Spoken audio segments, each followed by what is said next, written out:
Hi there! Welcome to Eden's Apples Vlog. Today, our topic is all about support, economic abuse under RA 9262. Last time, the last video that I uploaded in my channel here in YouTube, I talked about RA 9262, but it focuses on physical abuse, sexual abuse, and psychological or emotional abuse, wherein I told you on what to do if ever you are a victim of this. Now, I have to talk about economic abuse kasi alam ko na maraming mga babae na hindi sinusuportahan nung tatay nung anak nila, the father of their yes, or nung asawa niya. Hindi na sila sinusuportahan kasi I don't know what's the reason. Kasi pag naghiwalay sila or they are living together, and the man thought that, heart, I'm doing a vlog. Okay? And the man thought that it is okay not to support the family, wherein hindi ko siya pwede, lalo pag may mga anak kayo. So, I am going to talk about this RA 9262, economic abuse. So, this is financial support. Okay? So, lahat ng babae may can actually ask a support from her husband, former husband, her boyfriend, pag nagkaanak sila, or dun sa ex-boyfriend niya, especially pag may trabaho siya, para dun syempre sa anak nila. Ang hirap naman na manghingi ka ng support tapos walang trabaho. Parang paano yun, di ba? Kasi nga, kahit ako gusto ko man manghingi ng support dun sa tatay ng mga anak ko, but he don't have any job.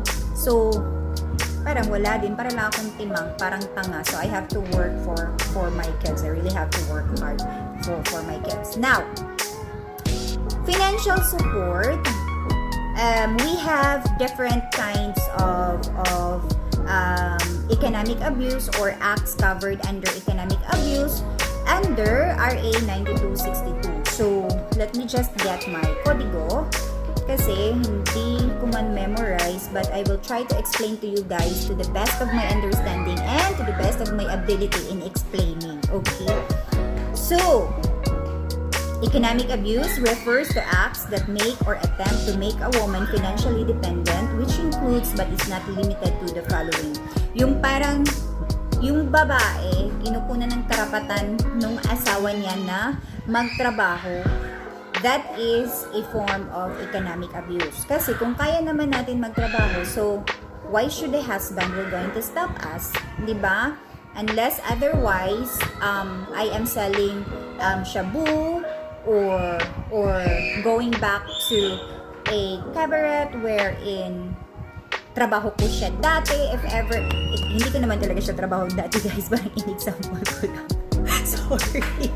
Okay, so pag bawal siya sa batas, yun lang yung way na pwede kang bawalan ng asawa mo na magtrabaho. Pero kung hindi naman siya bawal sa batas and you really want to work, then you can work. But if your husband is not allowing you to work, then you can file a case against your husband under RA 9262 na economic abuse. Okay, so it says, but it's not limited to the following: withdrawal of financial support or preventing the victim from engaging in any legitimate profession, occupation, business, or activity. Bisaya ang lola, guys. Business or activity, except in cases wherein the other spouse, partner objects on valid, serious, and moral grounds as defined in Article 73 of the Family Code. So, eto na yung sinasabi ko kanina, maliban na lang if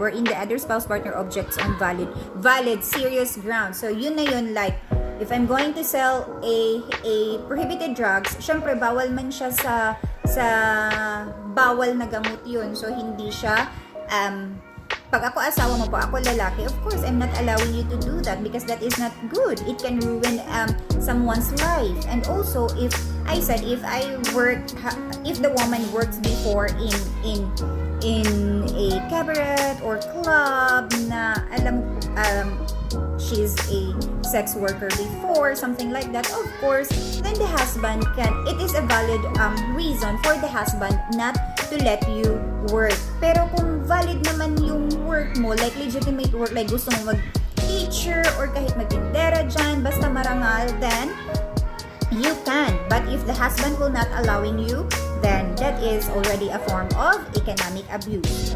And then, withdrawal of financial support.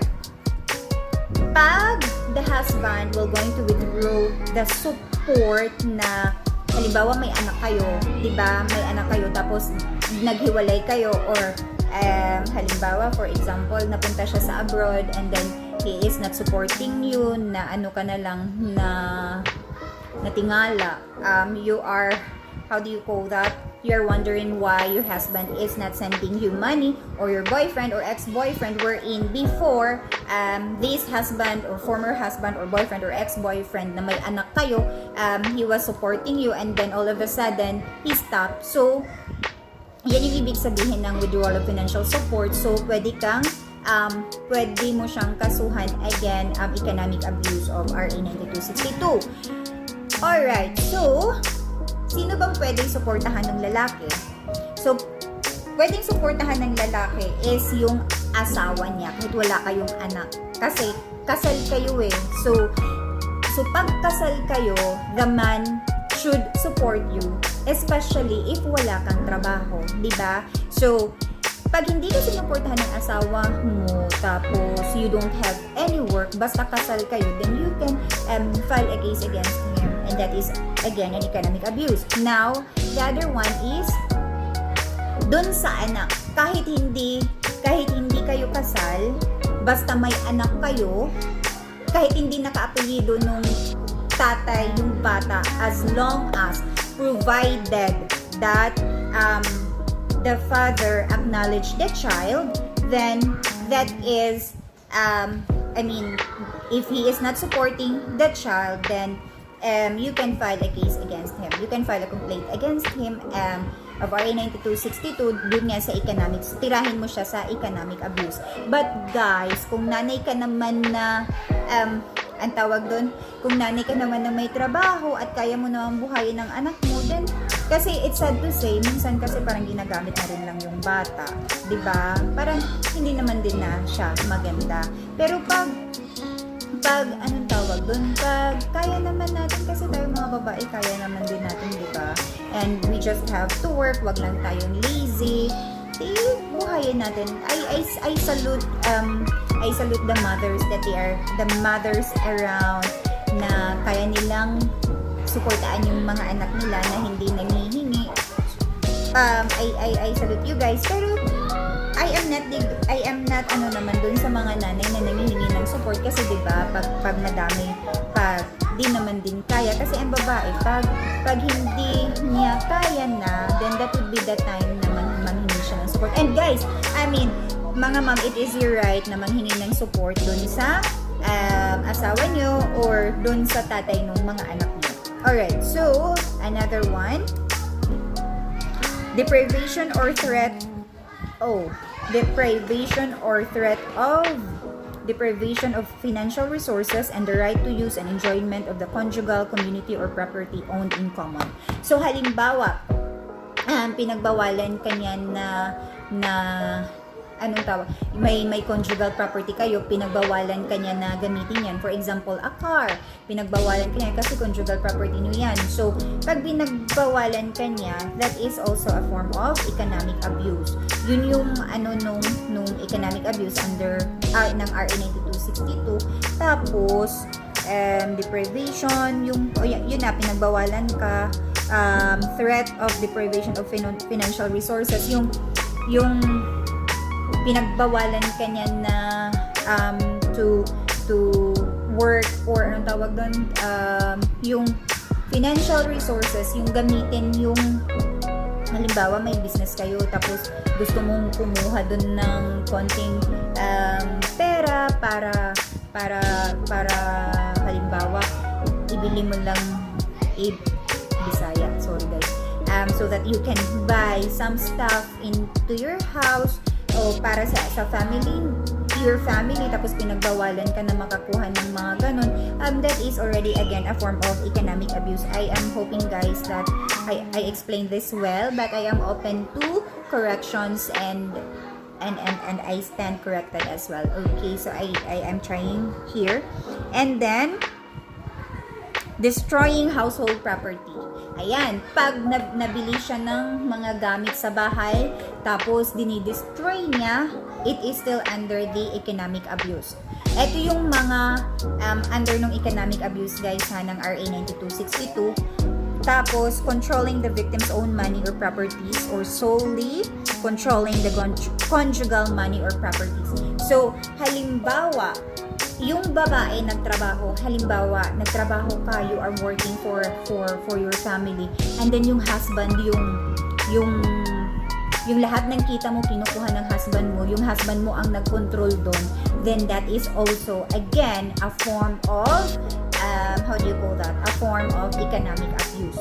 So, klaro siya guys, under economic abuse, ito yung pag nag-ano ka ng support, then you have to ano lang siya, you have to identify ba, tawag doon, kung saan ka na-belong dun sa mga sinasabi ko, or you can actually read this one under the law ng RA 9262. Now, may mga lalaki naman na they are like, ma'am, paano, kasi I used to raise awareness before nung wala pa tong COVID, and I always talk about RA 9262 for awareness kasi mas gusto ko talaga sa RA 9262 na mga lalaki yung ano ko, mga lalaki yung how do you call that, audience ko, because yung mga babae alam na naman nila yan pero yung mga lalaki kasi parang kulang pa sila sa information. So I really love it when my audience are male, and then of course they are going to ask me, how about us, kasi may there are certain husband na, or ang tawag doon, common law husband, na yung babae, yung maingay, yung alam mo yung buwangera, minsan nga yung pa yung nananakit. So pag ganyan naman na yung asawa yung bungangera or nanakit sa inyo, you can file a case against your asawa under revised penal code. Okay, hanapan mo lang siya kung ano siya pwede doon sa revised penal code. Pero kasi dito sa VAUSI, hindi siya pwede. Okay, so I hope I was able to oh no, by the way, about this one,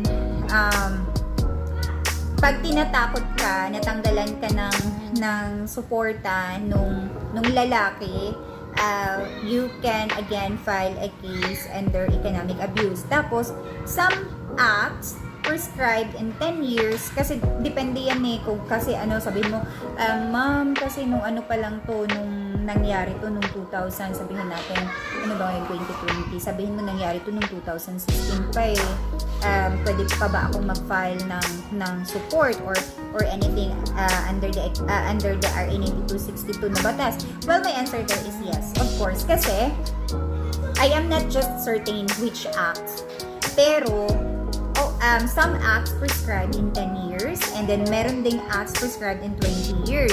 Depende na lang yung kung anong acts of violence yung i-complain mo.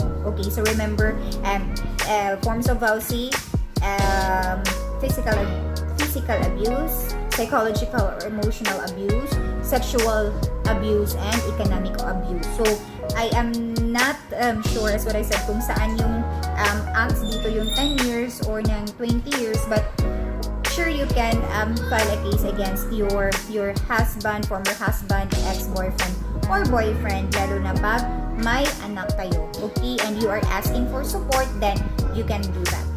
Alright guys, so yan na muna ngayon. I hope may natutunan kayo regarding sa economic abuse, kasi gusto nyo ng suporta, hindi nyo lang alam kung paano.